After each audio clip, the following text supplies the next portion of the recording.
Hello à tous, Bonsoir à toutes, bonsoir à tous, bienvenue sur le live. bienvenue sur ce live. On espère que vous allez bien ce soir. Avec lui, on vous retrouve pour un live aujourd'hui ou un replay en fonction du moment où vous regardez cette vidéo pour vous partager vraiment les pires conseils à suivre absolument si vous voulez que votre business ne marche pas ou qu'il ne se développe pas. La liste n'est pas exhaustive, mais en tout cas, c'est des conseils où quand on les voit, quand on les entend, ça nous hérisse les poils parce qu'ils viennent de plein d'idées reçues et ça marche pas du tout, quoi. Si vous les appliquez, ça vous donne l'effet inverse de ce que vous aimeriez faire, de ce que vous aimeriez atteindre dans votre développement. Donc, si vous voulez que votre business bouge, ne suivez surtout pas ces conseils. On va vous en donner 4, vous en partagez 4. Et si affinité, peut-être plus en fonction du blabla, de l'échange. Mais voilà, on va vous partager vraiment les 4 conseils à absolument suivre si vous voulez que votre business il s'écroule. Et Euh, c'en est qu'on entend régulièrement, c'est en partie pour ça qu'on les a sélectionnés. J'ai hâte de vous partager tout ça. le premier, est-ce qu'on m'entend bien, Louis? Ouais, je t'entends bien, c'est bon. Ça roule. Le premier conseil, c'est celui où on va vous dire que pour réussir, tu dois tout digitaliser. En mode, là, on arrive en 2026. La seule manière d'avoir un business qui marche, qui soit durable, c'est de digitaliser tout ce que tu fais. Et ça, c'est vraiment un conseil de merde. Parce que oui, digitaliser ce que tu fais, ça peut être une bonne option pour être géographiquement libre, etc., pour plein de raisons. Et si ça te convient, évidemment, digitalise tout. Mais pourquoi c'est un conseil de merde de dire que si tu veux que ça marche en 2026, il va falloir absolument que tu digitalises, sinon ça ne pourra pas fonctionner. C'est un conseil de merde parce qu'il y a des gens qui ne veulent pas digitaliser et qui fonctionnent bien en présentiel et qui aiment ce contact humain où on se voit en vrai, on partage un moment dans la vraie vie. Et en fait, si tu donnes ce conseil de digitaliser tout à une personne qui est dans le réel, qui aime ce contact et qui n'aime pas les réseaux, qui est pas à l'aise, c'est pas trop son truc, ça la saoule, etc. Et ben cette personne-là, elle va essayer coûte que coûte de quand même développer ses réseaux. Elle sera pas alignée avec ça, ça marchera pas. Dans ses suivis, dans ses accompagnements, elle sera en ligne, ça marchera pas. Elle va pas être aussi efficace qu'en présentiel. Et du coup, ben son business, il avancera pas. Donc digitalise, oui, digitalise absolument, mais tout en ligne si toi, ça te correspond, si tu es à l'aise avec ça, si tu es compétent avec ça, si tu aimes accompagner tes clients en ligne. Mais si c'est pas ton truc et que toi, tu veux faire du présentiel, ne digitalise pas tout. Tu peux faire les deux, par exemple. Mais tu n'es pas obligé de digitaliser tout si tu veux que ton business il marche aujourd'hui. Et ça, vraiment, c'est un conseil qu'on entend de plus en plus. Et c'est normal parce qu'il y a de plus en plus de gens sur les réseaux. On fonctionne tous avec Internet aujourd'hui.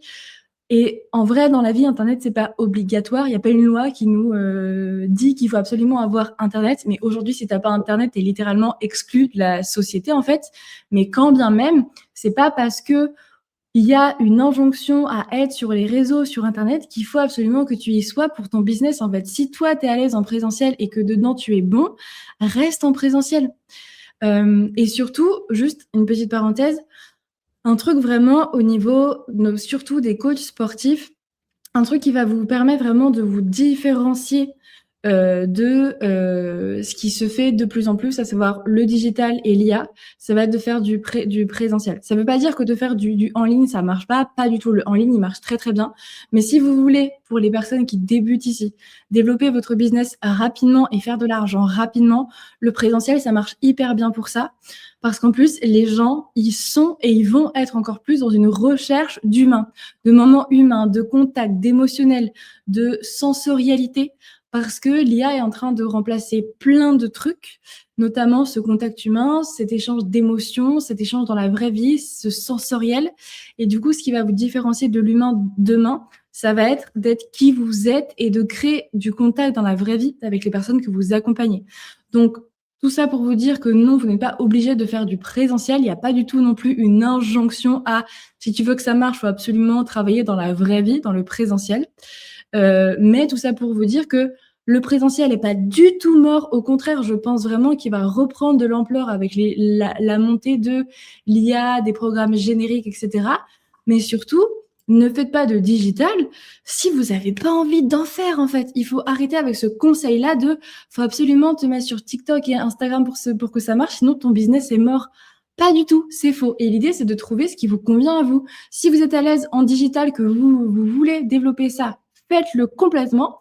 Mais si votre truc, c'est de créer des liens dans le présentiel, de voir les gens, de les toucher, d'échanger des rires sur un moment T, un espace clé, eh ben, restez dans ce présentiel.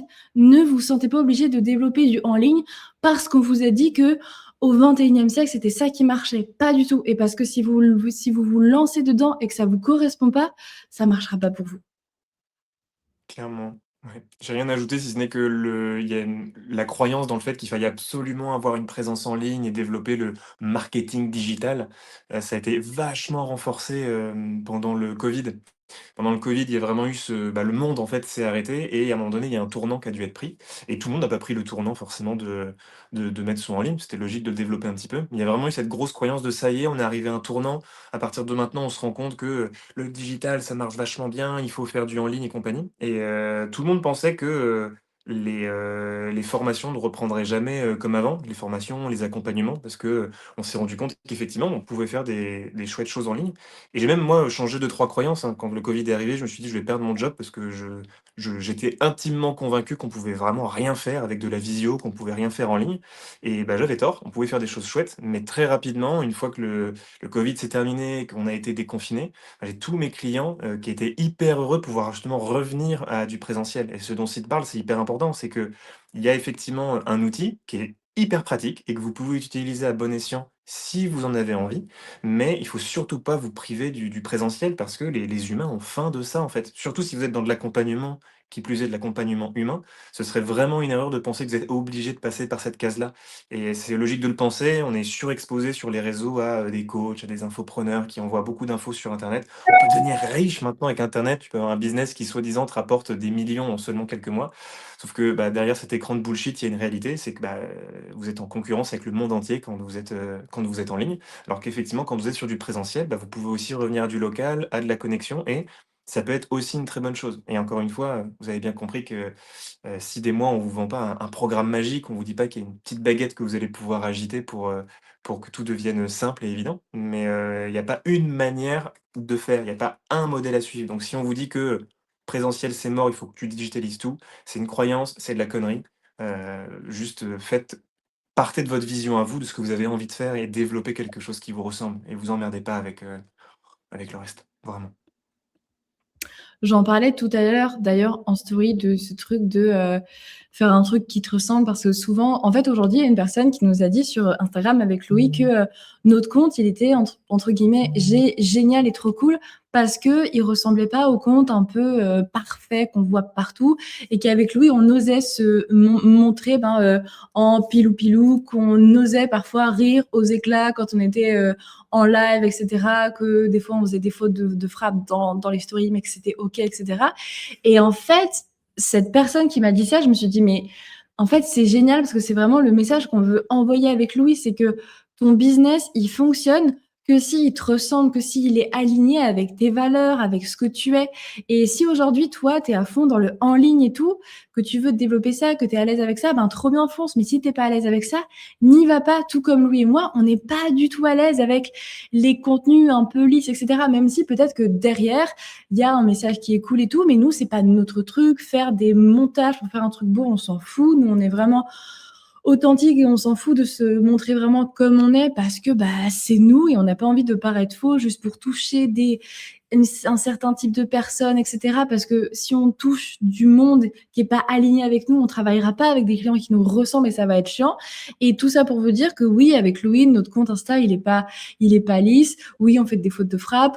Oui, on ne vit pas à Dubaï et pourtant on vit très bien notre vie. Mais en fait, ça marche, on gagne très bien notre vie et on n'a pas besoin de s'expatrier à Dubaï et de conduire des Lamborghini pour être légitime et pour que ça marche encore mieux. Ça marche déjà et ça marchera encore mieux par la suite parce que juste on est nous. Et nous aujourd'hui avec Louis, nos accompagnements, ils sont en ligne, mais aussi ils sont aussi en présentiel, c'est hybride et on a beau entendre partout que, ce qui marche et ce qui continuera de marcher, c'est le 100 digital, bah peut-être, mais pas pour nous et pour le moment, ça marche très bien. Il y a pas de raison que nos nos accompagnements, ils ne marchent plus parce que ce qu'on donne aux gens, ce qu'on met en avant, c'est nous, c'est notre vibe, notre valeur. Et on attire des personnes qui ont aussi cette vision-là. Donc, ça ne peut que fonctionner.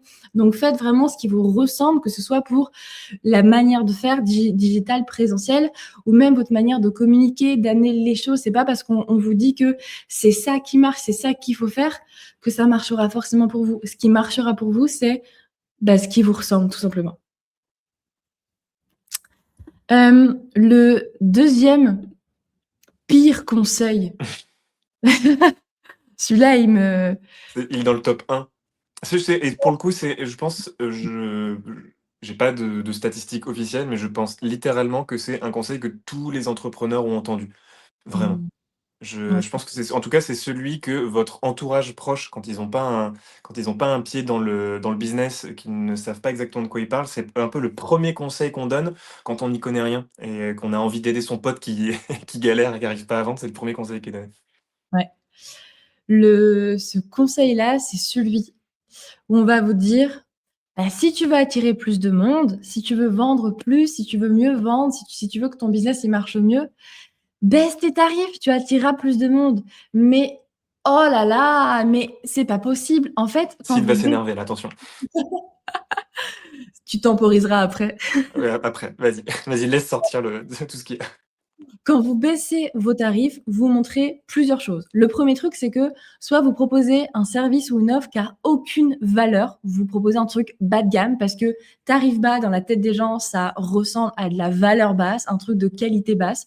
Donc soit vous montrez aux personnes que vous proposez un truc de basse qualité, soit vous montrez aux personnes que juste vous croyez pas en ce que vous faites, que vous êtes incompétent, que vous croyez pas vraiment en vous. C'est tout ce que vous faites quand vous proposez des tarifs bas. Et proposer des tarifs bas, ça vient encore plus renforcer potentiellement un sentiment d'illégitimité que vous pouvez avoir.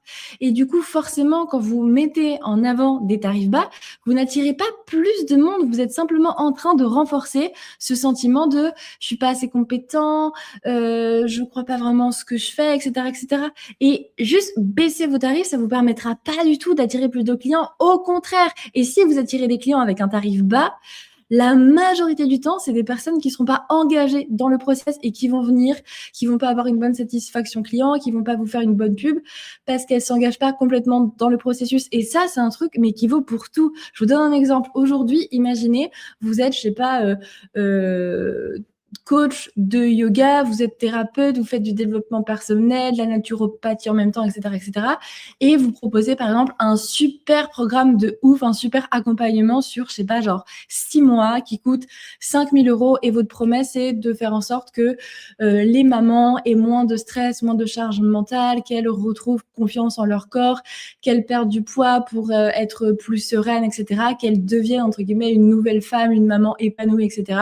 Votre promesse, c'est ça, c'est de créer du lien avec d'autres femmes, etc. Vous avez une promesse de ouf et cette offre, ce service, vous le vendez 5 000 €. Imaginez. Et à côté, vous avez le même service, mais la personne, vous lui vendez 10 € ou vous lui offrez. Juste, tiens, bon, bah voilà, tes objectifs, c'est ça, ça, ça.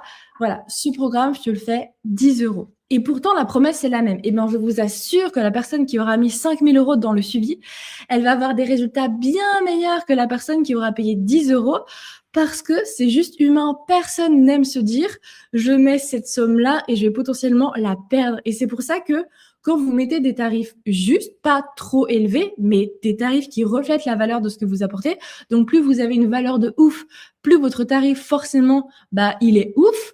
Et quand vous mettez un tarif haut parce que vous avez une valeur haute, et ben les gens vont forcément s'engager dedans parce que ça reflète la valeur que vous proposez à la personne et personne n'aime se dire je mets 5 000 € dans un accompagnement, mais si je le fais pas, c'est pas très grave parce qu'on a vraiment une aversion à la perte, on ne veut pas perdre alors qu'une personne qui met 10 balles dans un super accompagnement, ça l'engage pas vraiment. Et au pire, si j'atteins pas mes objectifs, c'est pas très grave, je l'ai pas payé, c'est pas très important.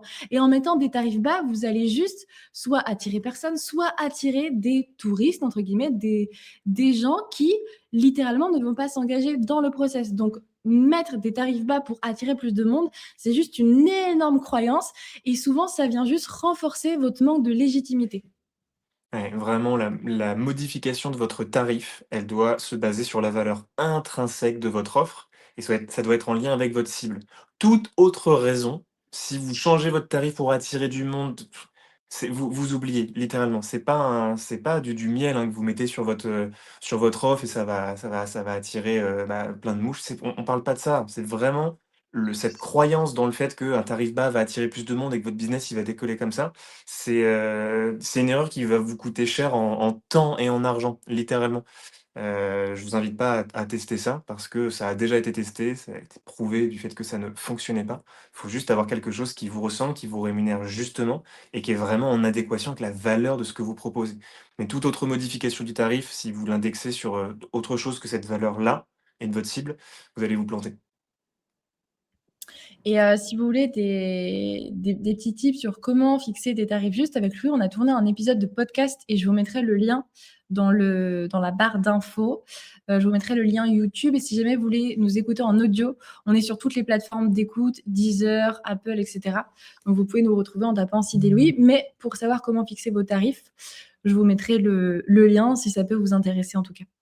Mais voilà, en tout cas, baisser vos tarifs, ça vous permettra pas du tout d'attirer plus de monde. Et même imaginez, non mais imaginez, vous attirez plein de monde. Mais en fait, à un moment donné, si avec un suivi de 50 € vous attirez plein de monde, mais comment vous voulez gagner correctement votre vie avec des suivis, par exemple, où vous faites payer littéralement 50 € par mois à vos clients? C'est impossible. Pour avoir ne serait-ce que, je sais pas, par exemple, un salaire de, Vas-y, je sors la 1000 calculette, sors les chiffres. Ouais, ouais, ouais, genre, je sais pas, imagine une personne qui veut gagner, enfin qui veut rentrer en CA 1500 € par mois. Ouais. Donc un nombre incalculable de, suivis, il faut qu'elle en ait combien? Si à 50 € par mois, il faut qu'elle ait 30 clients, cette personne.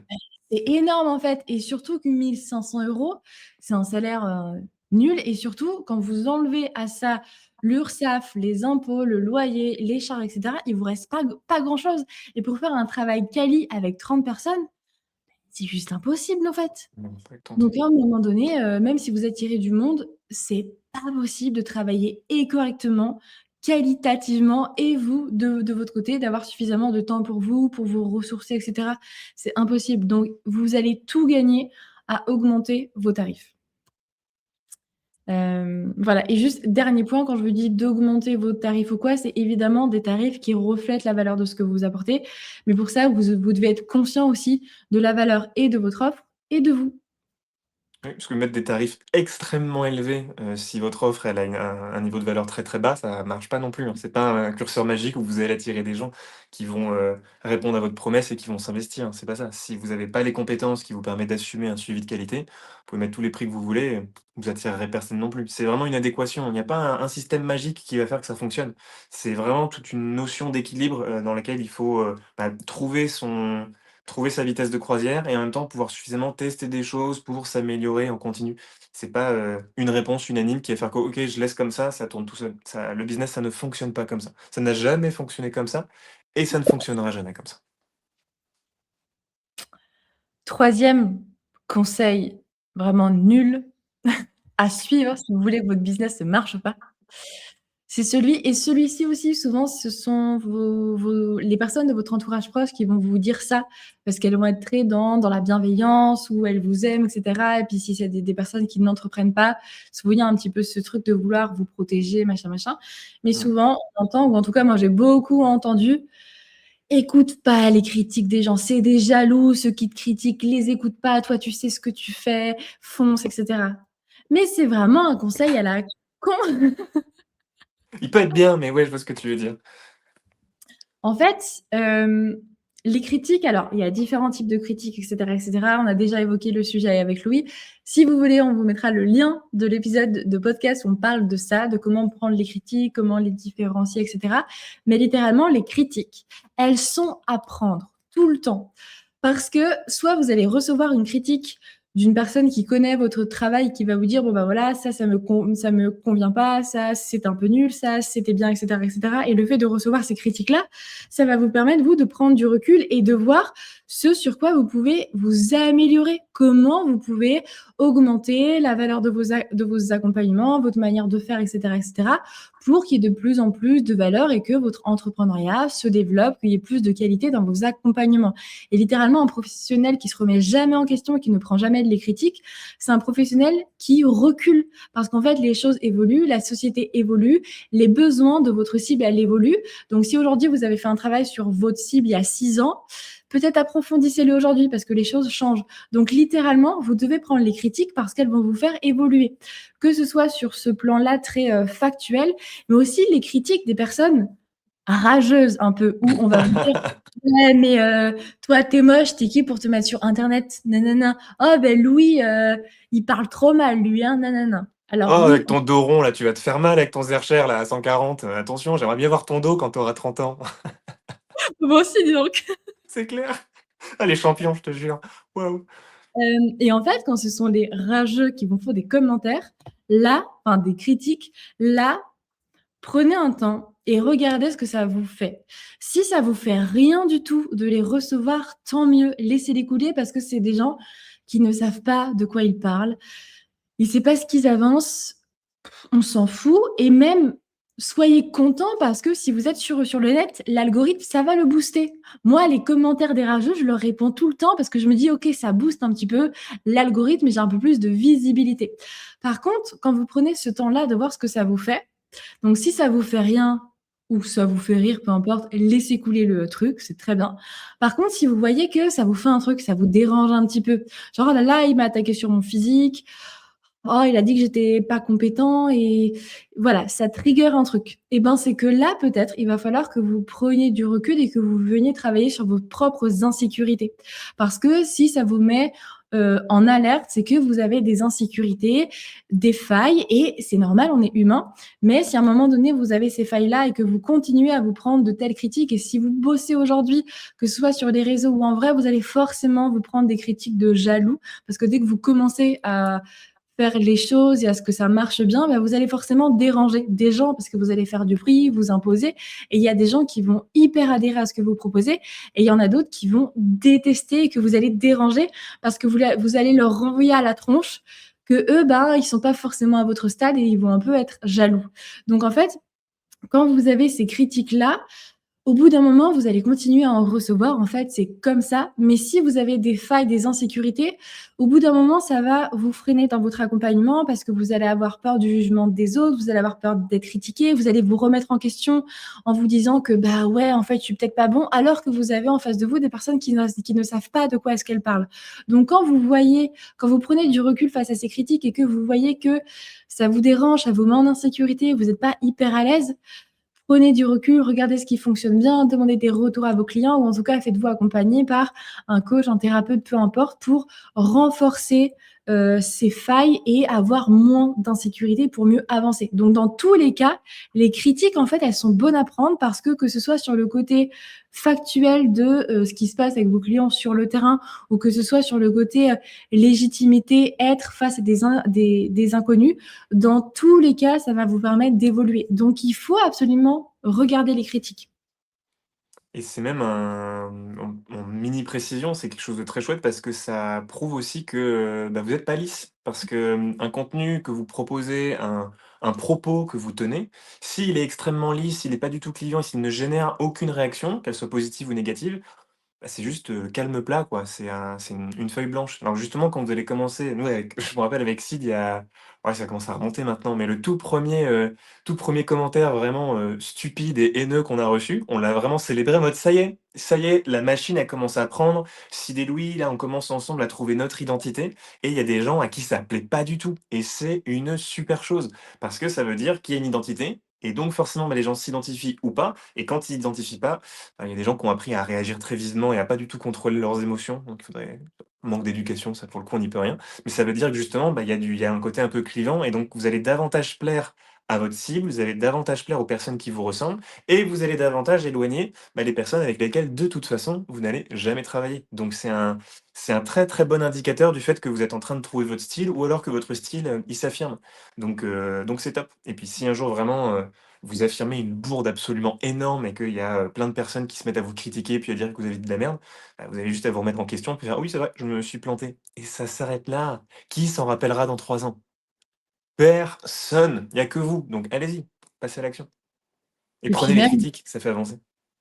Et puis même une personne, donc là on est dans le détail, mais une personne qui va vous critiquer sur un truc que vous avez dit, et en fait vous vous rendez compte qu'effectivement vous vous êtes trompé, etc. Ça arrive en fait, et juste reconnaître que vous êtes trompé plutôt que de rentrer dans la confrontation de non c'est pas vrai en fait, je voulais pas vraiment dire ça, c'est toi qui comprends mal, etc. C'est là, juste accepter que vous êtes trompé sur le truc, ça va montrer que vous êtes compétent, et ça arrive à tout le monde de faire des erreurs, de se tromper sur une info. On donne tellement d'infos, on est tout le temps en représentation devant des clients, des homologues, etc., que ça arrive. Moi, en séminaire, ça m'arrive plein de fois de faire des bourdes où même les personnes que j'accompagne me disent t'avais pas dit l'inverse hier? J'ai fait ah oui, c'est vrai. Et en fait, ça arrive, c'est juste normal. Mais encore une fois, demandez-vous ok, si j'ai besoin d'être dans la confrontation parce que j'assume pas de m'être trompée, bah, c'est parce que j'ai des insécurités, et qu'est-ce que ça réveille chez moi? Et dans ce cas-là, bah, allez bosser sur ça. Mais les critiques, c'est vraiment fondamental à prendre, et c'est elles qui vont vous faire évoluer. Et d'ailleurs, le meilleur feedback que vous pouvez recevoir d'un client, c'est pas un feedback positif de ce qui s'est bien passé, ce qui était cool, même si il faut le prendre, mais c'est le feedback négatif, parce que le feedback négatif venant d'un client, d'un collègue, qui vous connaît, qui sait comment vous travaillez, ça va vous permettre d'améliorer les choses, et bah, de faire en sorte que vos accompagnements ils prennent de plus en plus de valeur. Donc, osez demander des retours à vos clients, à vos patients, à vos collègues.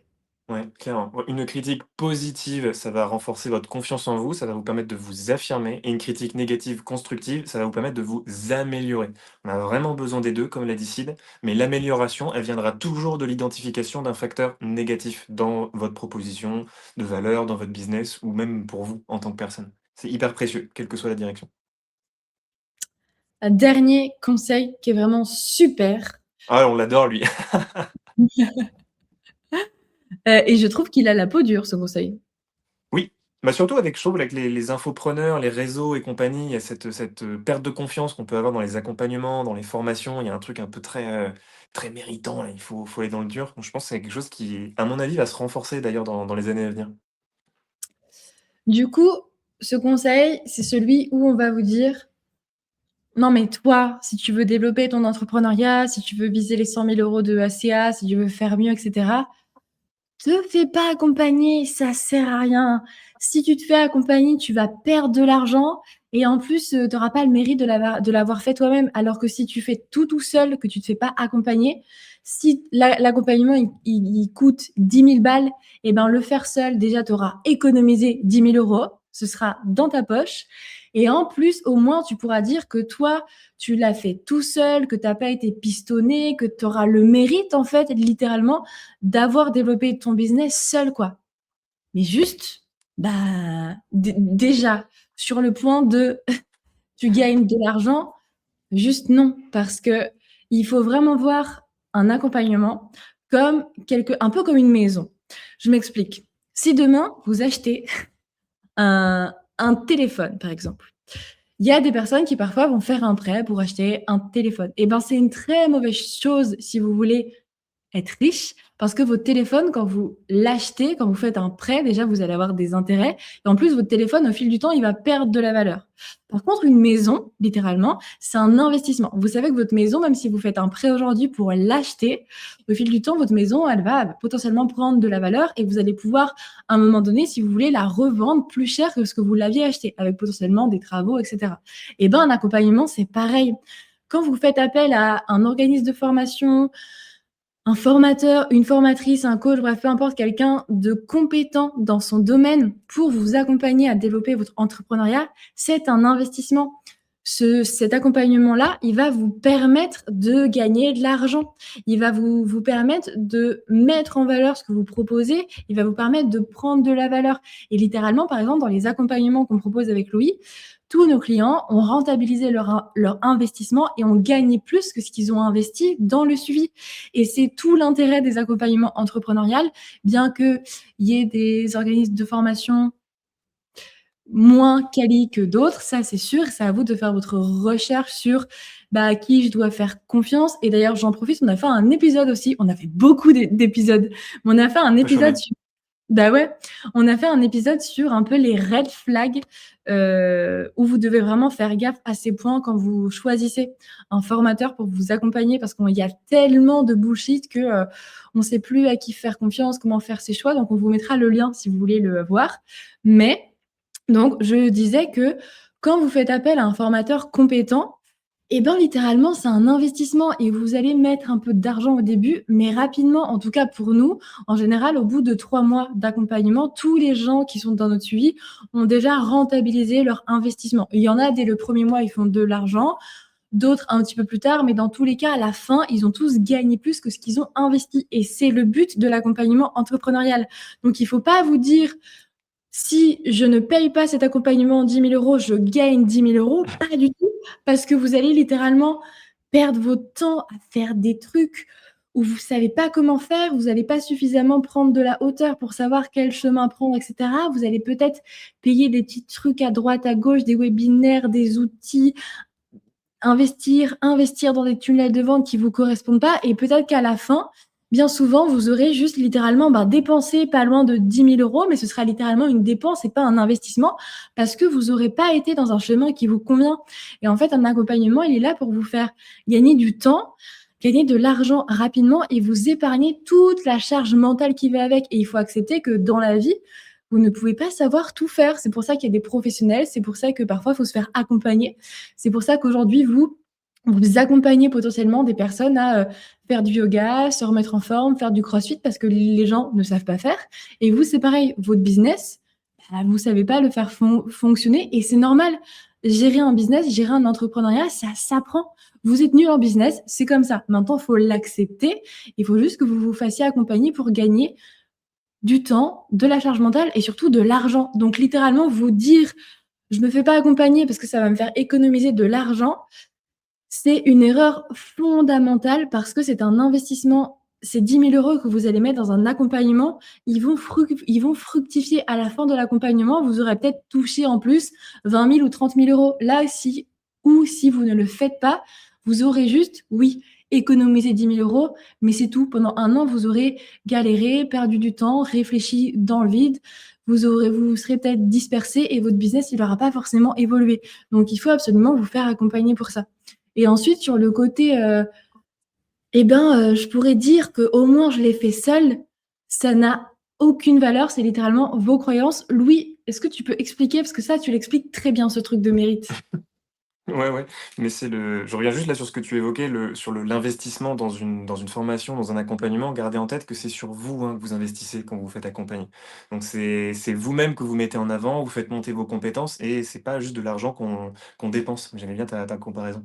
Ouais, ce truc du mérite de «je l'ai fait tout seul», encore une fois, c'est des bonnes croyances judéo-chrétiennes qu'on a gardées, très, très méritocratiques, parce qu'en fait, on associe tellement l'effort que l'on va fournir avec la beauté de la récompense qu'on va avoir, qu'on a tendance vraiment à dévaloriser, des résultats qu'on va obtenir sans en avoir chié un max. On accompagne des gens qui, souvent, commencent l'accompagnement, pas tout le monde, mais certains, commencent l'accompagnement en se disant que, bah, ça va être dans le dur, ils sont prêts à bosser beaucoup, à se décarcasser ou qui, en tout cas, quand ils ont de l'expérience, se sont décarcassés à un moment donné de leur carrière et ont énormément travaillé. Mais en fait, les efforts que vous fournissez, ils sont pas forcément, corrélés à votre réussite en tout cas. Ils sont pas, directement en lien avec la beauté du résultat. Souvent, j'ai tendance à le comparer à une randonnée. Vous imaginez une très grande montagne et en sommet de la montagne, il y a un panorama qui est exceptionnel pour voir le soleil se lever, c'est un truc de ouf. Il y a plusieurs manières en fait d'arriver en haut de cette montagne. Vous avez le chemin de l'enfer. C'est un sentier de randonnée sur 4 jours, ça marche dans les ronces, dans des pierriers, genre invivables. Vous y avez c'est du sang, de la sueur et des larmes pour arriver jusqu'en haut et il y a sinon de l'autre côté de la montagne un téléphérique. Téléphérique, tu montes dedans et en fait, il t'emmène en une petite demi heure tout en haut de la montagne. Bah, celui qui a pris le chemin de randonnée hyper difficile et celui qui a pris le téléphérique, quand ils arrivent en haut, les 2 ils ont accès à la même vue. C'est exactement le même panorama qu'ils ont. C'est juste que, si vous considérez que celui qui en a chié énormément, qui a pris un chemin hyper difficile, il est plus méritant, bah, c'est juste une croyance. Et si vous vous dites que oui, mais comme ça, il va vraiment plus profiter de la vue, bah, il profite plus de la vue quoi? Parce qu'il s'est bien fouetté le dos et qu'il a eu mal. Du coup, ça rend la vue encore plus belle, encore plus magnifique. Bah, c'est juste des normes, hein, qui ont été intériorisées. On a mis tellement d'importance et sur un piédestal, la valeur de l'effort et du travail qu'on se dit que si on en chie beaucoup, bah, la vue, ah, on l'a bien méritée, elle est plus belle. Et la croyance, elle est tellement forte d'ailleurs qu'il y a vraiment des gens qui sont intimement convaincus, que, vu qu'ils en ont chié, la vue, elle est plus belle. Et même s'ils prennent le téléphérique, ils arrivent en haut et ils regardent ceux qui en ont vraiment chié et ils regrettent de pas avoir sué, ils regrettent de pas être en sang parce qu'ils disent: «Ah non, mais là, je profite pas de la vue, je suis bien, je suis confort, ça a été hyper agréable, hyper facile pour moi. Ah je m'en veux, je vais me faire tout petit parce que eux ils en ont chié et du coup c'est vraiment exceptionnel» et on a vraiment cette tendance très acquise, hein, c'est pas inné, mais on a vraiment, intériorisé ça, de se dire: «OK, bah, lui il en a vraiment chié, il est très méritant, je vais pas faire trop de bruit». Mais c'est de la connerie. C'est une croyance, ça a la peau dure et avec Sid, on s'efforce tous les jours d'essayer de démonter ça. D'ailleurs, on voit, hein, sur les réseaux, dès qu'on commence à parler un peu de méritocratie ou de croyances comme ça qui sont intériorisées, ça fait réagir très, très fort. Parce que c'est le principe d'une croyance qui est intériorisée, c'est qu'on a l'impression que ça fait partie de nous, que c'est comme ça et qu'on peut pas le remettre en question. Mais c'est faux. On a bah, Stevens, par exemple, qu'on a accompagné cette année et quand il nous dit, «Mais, maintenant je prends un plaisir fou à faire de la vente, ça se fait tout seul, je pose des questions, mon chiffre d'affaires, il a jamais été aussi haut et c'est tranquille et je suis mais serein».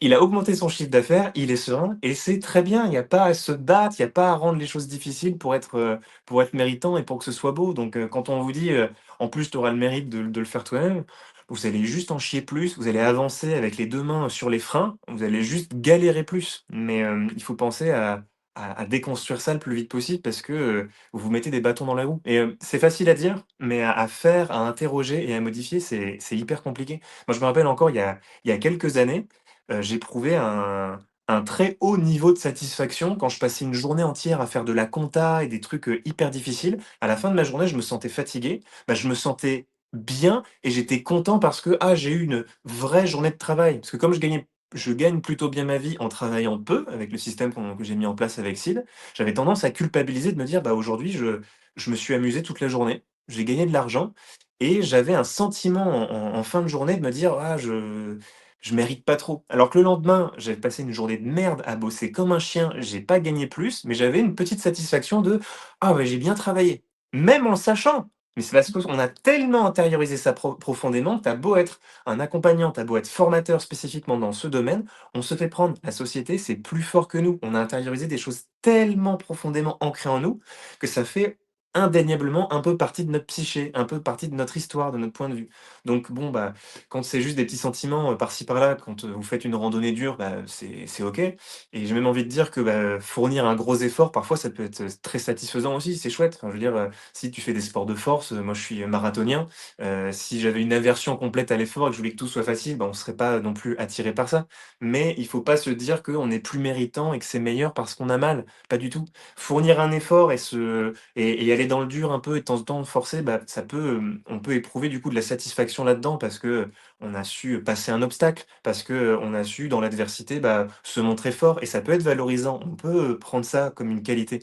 Par contre, arrêtez de vous gargariser parce que vous en avez chié comme des oufs et que ça a été dur. Vous êtes pas plus méritant. Moi, j'estime vraiment que tu 2 personnes qui arrivent au même résultat en partant du même endroit, s'il y en a une qui a trouvé un chemin facile, rapide et efficace pour le même résultat, c'est juste plus intelligent, plus efficient et mieux en tout point de vue. C'est bien plus rationnel. Donc arrêtez de laisser vos croyances vous ralentir et vous prendre la tête et regardez un petit peu ce qui se passe dans votre tête, ce qui se passe dans votre cœur et demandez-vous: «Est-ce que j'avais pas un chemin plus simple pour l'atteindre? Et si oui, pourquoi est-ce que je l'ai pas pris? Pourquoi est-ce que je l'ai pas vu?»